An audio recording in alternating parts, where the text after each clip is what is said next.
Првата гостинка веќе ни пристигна во студиото 3 на Македонската телевизија и веќе темата која отвараме со неа. Полициските билтени секојдневно се полнат со случаи за семејно насилство, меѓу нив и случаи со фемицид како најекстремна форма на родово базирано насилство. Домашната статистика покажува дека само последниве 4 години се регистрирани 19 случаи на убиство на жени. Повеќето од нив биле тековни или поранешни семејни или интимни партнерки на сторителите, а убиствата во сите случаи били извршени во домот каде што живееле жртвите. Бројките се доволен аларм за и ние како граѓани да проговориме гласно, а институциите да ја кренат на повисоко ниво заштитата на жените жртви. Оваа тема ја отвараме со Фросина Ивановска, која што е психолог во Националната мрежа против насилство врз жените и семејно насилство. Фросина, добро утро и добре ни дојдовте во утринската програма. Пред се чини 2 месеци повторно се видовме на истава тема, но ниту случаите, ниту пријавите не стигнуваат. Добро е да ги има, но исто така е добро и да ја кренеме на повисоко ниво заштитата, за да ги поттикнеме сите жени жртви. Оваа година, според податоците, и веќе започнеме со нив, само во првиот квартал сме се случиле со 3 фемициди. Неодамна имаш уште 2 случаја во Куманово, кои што искрено многу не потресоа. 46 годишен маж ја уби својата жена и сопругата и мајката на својата сопруга. И сега потсетуваме дека сторителот, барем според податоците кои што ги имавме, неколку пати бил пријавуван во полиција, што е доволен аларм да се отвори темата и да проговориме за тоа колку нашите институции се подготвени да заштитат и како да ги поттикнеме жртвите да пријавуваат, ако се поведеме од случајов дека имаме неколку пати пријавен сторител против кој нема никакво дејство. Не, верувам дека можеби немало никакво дејство, меѓутоа немало соодветна мерка на заштита кон жената и соодветна мерка на казна кон она што тој за тие пријави го правел. И ова е многу важно, навистина е многу важно, јас постојано потсетувам на тоа дека најбитно е, без разлика што е тоа што во моментот се пријавува, да се направи навистина длабока и темелна проценка на тоа колкав е ризикот да се случи вакво нешто, бидејќи многу често се случува во моментот да немаме некои физички повреди кога се пријавува насилството, да постојат само тие закани или да постојат некои други однесувања кои што според истражувањата и според праксата се индикација, односно се, како што викаме ние, црвено знаме дека постои ризик да дојде до убиство и тогаш да се превземат навистина мерки жената да се тргне, да се заштити и сторителот да биде спречен да не може да се случи вакво нешто кое што нели не можеме можеби да го предвидиме кога тоа би се случило, но гледаме дека многу често јас кажувам, моментот кога жената се одлучува да напушта и самото напуштање се огромен ризик да се случи најстрашното насилство и затоа тоа мора да биде добро осмислено, добро организирано, а не само да ја кажеме на жената еве ти број, јави се и пријави. Се занимавав малку и со статистиките на глобално ниво изминативе денови и тие потврдуваат дека токму убиствата на жени и девојчиња се една од главните причини за прерана смртност на истите на глобално ниво и се најекстремна форма на насилство врз жените. И сега кога сме веќе кај статистиката, спомена во најавата за 4 години во Македонија имаме 19 случаи на фемицид.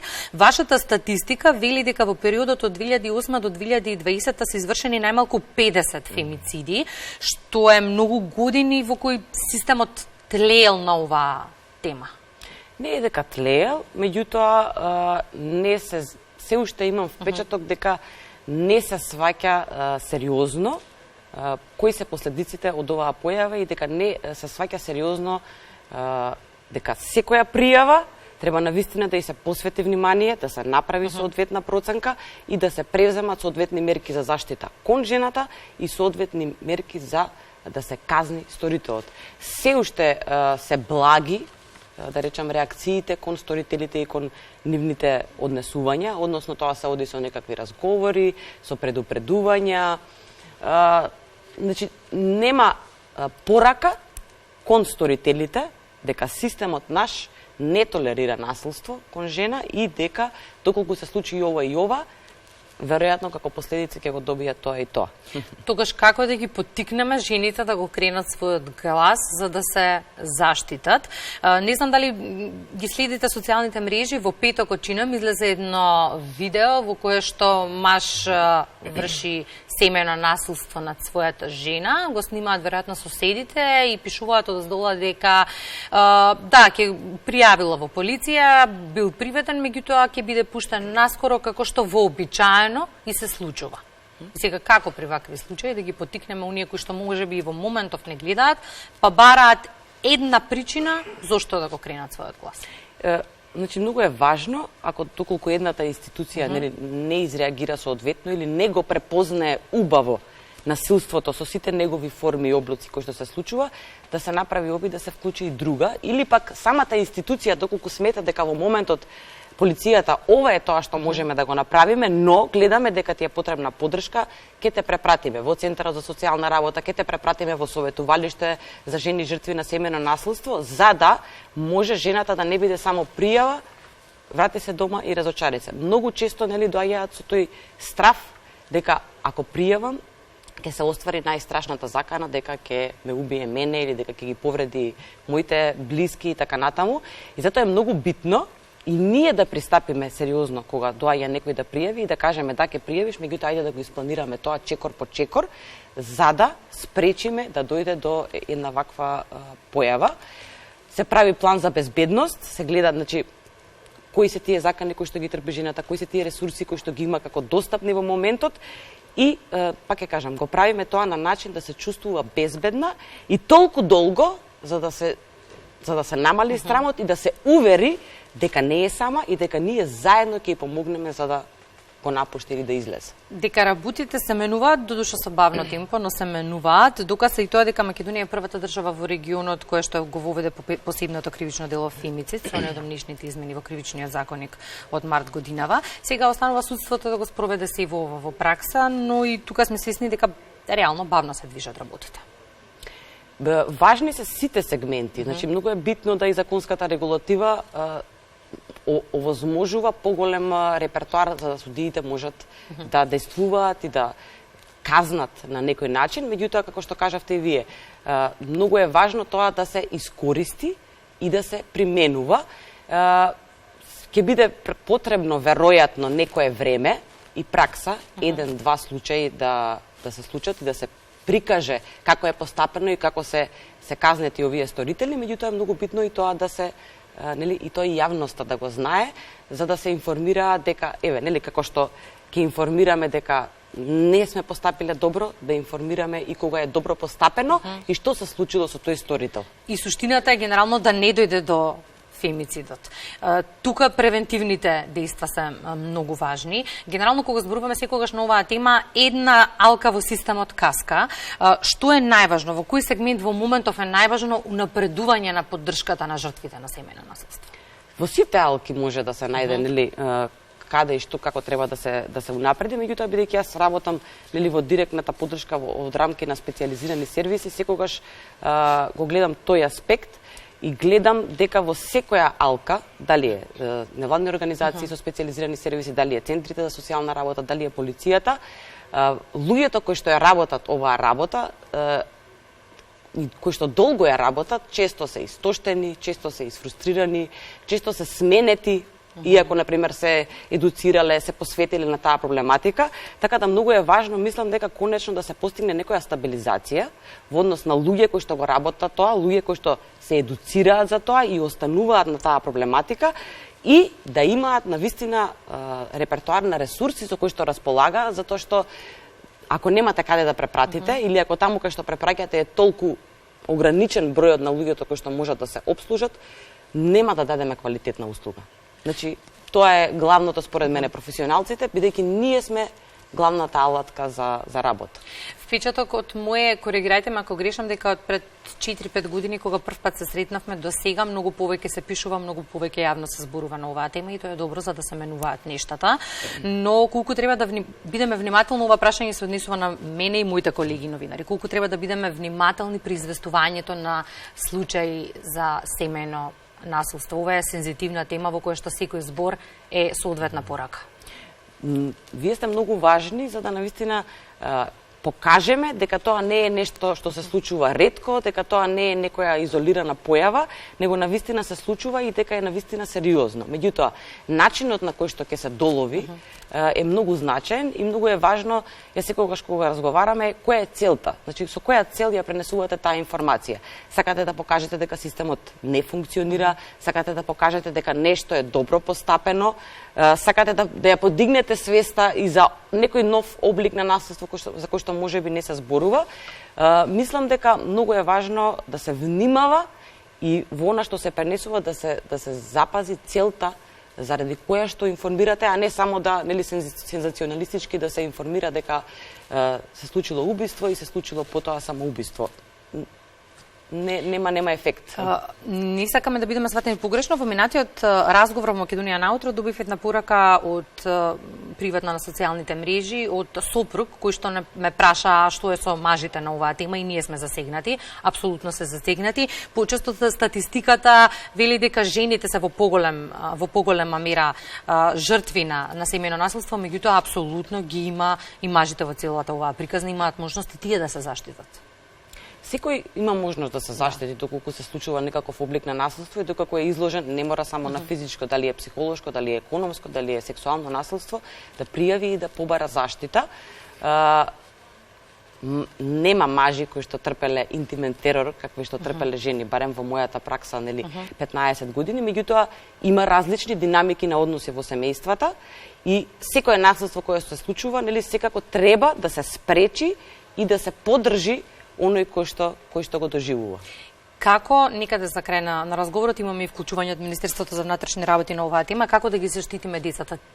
Тие се најзасегнати во целата оваа ситуација, последиците по нив се најсериозни и најдолготрајни.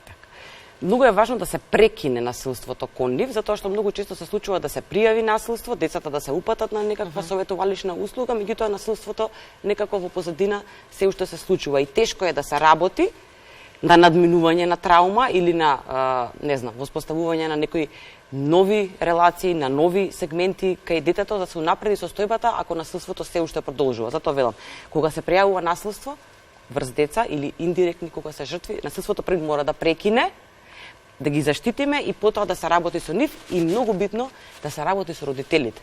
Ние можеме да работиме со децата, меѓутоа ако родителите не го именуваат однесувањата, односно средината во која што се враќаат дома и живеат, советувалишната услуга од еден час во неделата тешко веројатно дека ќе направи промена. Благодарам Фросина за гостувањето во Македонија наутро. Ајде заедно да слушнеме што велат и од Министерството за внатрешни работи. Јована ја имаме со второто линковско вклучување. Јована, дадовме еден вовед во разговорот, продискутиравме и за статистиките и за начинот на заштитата на жртвите. Што велат од Министерството за внатрешни работи? Имаме ли пораст на повиците? Да, ќе го продолжуваме разговорот со портпаролот на Министерството за внатрешни работи, Тони Ангеловски. Добро утро. Во делот на статистиката, во делот на бројките, имаме ли некој напредок во делот на пријави за семејно насилство со оглед на вашите кампањи и потсетувања кои постојано ги организирате? Од прилика бројките се на исто ниво, значи годишно околу 1200 кривични пријави, но сепак има благо покачување, односно има ефект на овие кампањи. Ви благодарам што имаме можност и сега да зборуваме за тоа, затоа што мораме сите институции, вие медиумите, како општество да го подигнеме ова прашање на повисоко ниво, затоа што на сите ни е јасно дека семејно насилство има. Но мора да го поттикнеме пријавувањето на семејното насилство, затоа што ако се пријавува семејното насилство, тоа ќе биде санкционирано, односно насилниците ќе завршат онаму каде што треба. Доколку немаме пријава, доколку се крие семејното насилство, на тој начин го заштитуваме насилникот. Тој утре повторно ќе го повтори делото затоа што поминал неказнето. За да може да биде казнет, мора да се пријавува делото и сега не зборувам само од жена кон маж. Имаме ние насилство и од кога жртвата е маж, или кога жртвата се родителите, кога жртвата се децата. Во било кој случај, семејното насилство, мораме да се ослободиме од оној срам што ќе кажат комшиите, што ќе кажат другите. Но доволна ли е само пријавата? Затоа што алудираме дека имаме пораст и будење на свеста во делот на пријавите. Но доволна ли е само пријавата? Кој дел е ваша работа? Како вие завршувате до крај и каде затајува до крај системот? Видите, битно е случајот да биде пријавен. Веднаш кога ќе биде пријавен, тогаш полициските службеници заедно со другите институции, значи не е само полицијата во овој дел, тука се и центрите за социјална работа, судот, обвинителството, сите овие институции функционираат се со цел да се пружи заштита, пред се треба да се пружи заштита на жртвата, да престане насилството, а потоа и да се санкционира насилникот. Се разбира, во моментот кога жртвата ќе го пријави насилството, тоа може да го направи на телефонските броеви 112 192, може да го направи во полициска станица, може да го направи преку невладините организации, зависно како е најлесно на жртвата да го пријави. Јас ќе ме потсетам во времето на короната, дури имавме ние специјално ослободување за вакви случаи дека не важеше никаква забрана. Доколку има таков случај, веднаш да дојде граѓанинот во полициска станица за да може да го пријави случајот. Значи, битно е да се пријави, откако ќе се пријави, тогаш веќе полициските службеници излегуваат на лице место и во зависност од случајот, доколку постои опасност за животот и здравјето на жртвата, тогаш имаме приведување на насилникот, потоа во координација со обвинителството, и да биде лишен од слобода. Апсолутно. Но имаме мерки дури и оддалечување од домот. Но колку тие докри се почитуваат? Се почитуваат, да. Значи, она што можам да го кажам од Министерството за внатрешни работи дека е за сите оние пријави кои што ги добиеме постапуваме максимално професионално. Имаме оформени специјални тимови каде што особено е важно присуството на жена полицаец, затоа што секоја жената полесно комуницира со жената. Добра. Така што и во сите полициски станици настојуваме да имаме особено во секоја смена присутна жена, иако знаете дека вработеност, односно присутноста на жената во униформа е на ниски граници, но работиме се повеќе на зголемување за се со цел и во ваквите случаи кога на жената е полесно да разговара со жена, да може да се пружи таа можност. Оние кои што се жртви на семејно насилство и мажи и жени кои што не гледаат сега веднаш ќе кажат, но до крај не се почитуваат одредбите на Министерството за внатрешни работи. Зошто? Ќе потсетиме тука и на случајот кој што го имавме во Куманово. Насилник кој имал 5 кривични пријави, кој што на крајот ја уби сопругата, нејзината мајка. Детето беше не директно, но сведок на целата состојба. Како што кажавте, каде затаил тука систем? Како што кажавте, 5 кривични пријави. Значи, полицијата постапила максимално Вие сте завршиле вашата работа, но каде затаило? Откако полицијата ќе заврши својата работа, понатамошната работа е на обвинителството и на судот. Затоа е важно сите институции. Токму така. Судот одлучува дали некој ќе заврши во притвор, во затвор, значи сите тие мерки веќе тука завршува работа на полицијата. Она што може и овој случај покажува колку полицијата професионално постапила. Така што граѓаните, затоа и довербата на полицијата е на максимално ниво. Значи, од сите институции полицијата има најголема доверба токму поради овој професионален однос. И еве ја користам оваа можност уште еднаш да упатам апел. Кога има ваков случај, нема жал за насилникот. Пријавете го.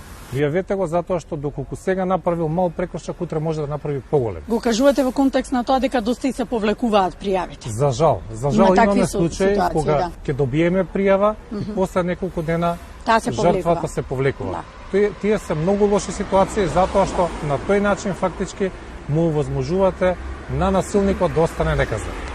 Мораме да обстоиме и да не потпаѓаме под изговорите и под лагите кои што ги кажуваат насилниците. Тие се најчесто сладкоречиви кога откако ќе го сторат делото дека тоа го сториле несвесно, дека нема да го повторат. Не верувајте. Тој што направил еднаш ќе го направи уште еднаш. Затоа таквите насилници мора да бидат санкционирани и затоа мора да обстоиме на пријавата до крај. Ќе го завршиме разговорот со вашиот апел. Ви благодарам. Ви благодарам и вам. Во интерес на времето се разбира и веќе вториот информативен преглед. Тука ќе се одјавуваме, освен доколку немаш некое прашање до портпаролот на Министерството за внатрешни работи. Благодарам. Јована, сите прашања ги одговоривте во линковското вклучување. Благодарам за истото и за тебе и за колегата Алесански, секако и за портпаролот на Министерството за внатрешни работи.